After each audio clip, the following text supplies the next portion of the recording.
సోమేశ్వరం అనే పురంలో రంగయ్య అనే వడ్డీ వ్యాపారి ఉండేవాడు. అతను ఎక్కువ వడ్డీలకి అప్పులిచ్చి వాటిని తిరిగి చెప్పిన సమయానికి ఇవ్వకపోతే వారిని ఇబ్బంది పెడుతూ ఇళ్లల్లో ఉన్న సామాన్లు తెచ్చేస్తూ ఉండేవాడు. ఊరిలో ఎవరికైనా అత్యవసరంగా డబ్బు దొరక్కపోతే రంగయ్య దగ్గరికే పరిగెత్తుకు వెళ్ళేవారు. అలా ఆ ఊరిలో వడ్డీ వ్యాపారిగా అతను పేరు తెచ్చుకున్నాడు.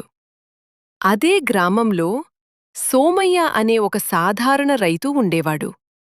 అతను ఉన్నదాంట్లోనే తృప్తిగా జీవనం సాగిస్తూ ఉండేవాడు. తనకు ఉన్న కొద్దిపాటి పొలంలో సాగుచేస్తూ వచ్చిన ధాన్యాన్ని వాడుకుంటూ ఉండేవాడు. డబ్బు లేకపోతే లేనట్లు ఉండేవాడు కాని రంగయ్య దగ్గరకు మాత్రం ఎప్పుడూ అప్పుకోసం వెళ్ళేవాడు కాదు. అందరూ నా దగ్గరకు అప్పుకోసం వస్తున్నారు కాని ఈ సోమయ్య రావటం లేదని రంగయ్య ఎప్పుడూ అనుకునేవాడు. ఇలా ఉండగా ఒకరోజు రంగయ్య పక్క గ్రామంలో తనకు రావలసిన డబ్బు వసూలు చేసుకుని వస్తూ ఉండగా దారిలో అతని డబ్బుల సంచి పడిపోయింది. దానిలో సుమారు 5,000 రూపాయలు ఉన్నాయి. ఇంటికి వచ్చి చూసుకుని అయ్యో డబ్బులు పోయాయి అని బాధపడుతూ దారిలో వస్తుండగా నా డబ్బుల సంచి పోయింది.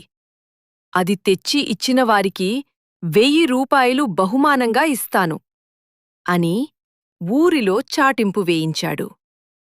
ఆ సంచి సోమయ్యకు దొరికింది. ఎవరో పోగొట్టుకున్నారని జాగ్రత్తగా తెచ్చి ఇంట్లో పెట్టుకున్న సోమయ్య చాటింపు వినగానే ఇది ఆ రంగయ్య సంచేనని గ్రహించారు. వెంటనే రంగయ్య వాళ్ళింటికి తీసుకుని వెళ్ళి నాకు దారిలో ఈ సంచి దొరికింది అని అతనికి ఇచ్చాడు. రంగయ్య గబగబా దానిని తీసుకుని డబ్బు లెక్కపెట్టుకున్నాడు. బహుమానంగా చెప్పిన 1,000 రూపాయలు ఇస్తాడని సోమయ్య అక్కడ కూర్చున్నాడు. ఎంతసేపటికి డబ్బు ఇవ్వకపోయేసరికి నీవు బహుమానంగా ఇస్తానన్న పైకమిస్తే నేను వెడతాను అన్నాడు సోమయ్య.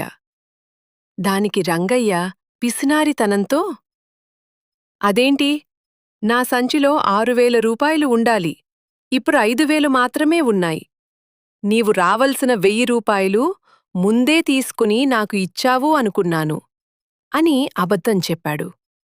రంగయ్య అబద్ధం చెబుతున్నాడని గ్రహించిన సోమయ్య ఆటుగా వెడుతున్న ఆ గ్రామ పెద్దకకు ఈ విషయం చెప్పాడు. అప్పుడు ఆ గ్రామ పెద్ద రంగయ్యను పిలిచి నీ సంచిలో ఎంత డబ్బు ఉండాలి అని అడిగాడు. దానికి రంగయ్య ఉండాలి అన్నాడు. న్యాయాధికారి సోమయ్య వైపు తిరిగి నీవు తెచ్చిన సంచిలో ఎంత డబ్బు ఉంది అని అడిగాడు. సోమయ్య 5,000 అని సమాధానమిచ్చాడు. అప్పుడు న్యాయాధికారి రంగయ్యను ఆ సంచి ఇలా తీసుకురా అని చెప్పి ఒక తెలివైన తీర్పునిచ్చాడు.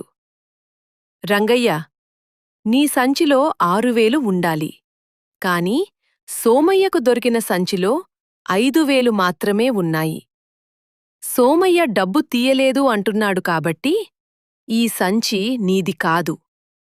ఇది ఎవరిదో తెలియదు కనుక సోమయ్యకే ఇస్తున్నాను. నీ సంచి కోసం మర్లా చాటింపు వేయించుకో అని తీర్పు చెప్పాడు. లోభత్వంతో దురాశతో అబద్ధం చెప్పిన రంగయ్య 1,000 రూపాయలకు కక్కుర్తిపడి ఉన్న సొమ్మునంతటినీ పోగొట్టుకున్నానని తీవ్రంగా బాధపడ్డాడు. సోమయ్య తనకు లభించిన ఆ సొమ్ముతో హాయిగా వ్యాపారం చేసుకుంటూ జీవించసాగాడు.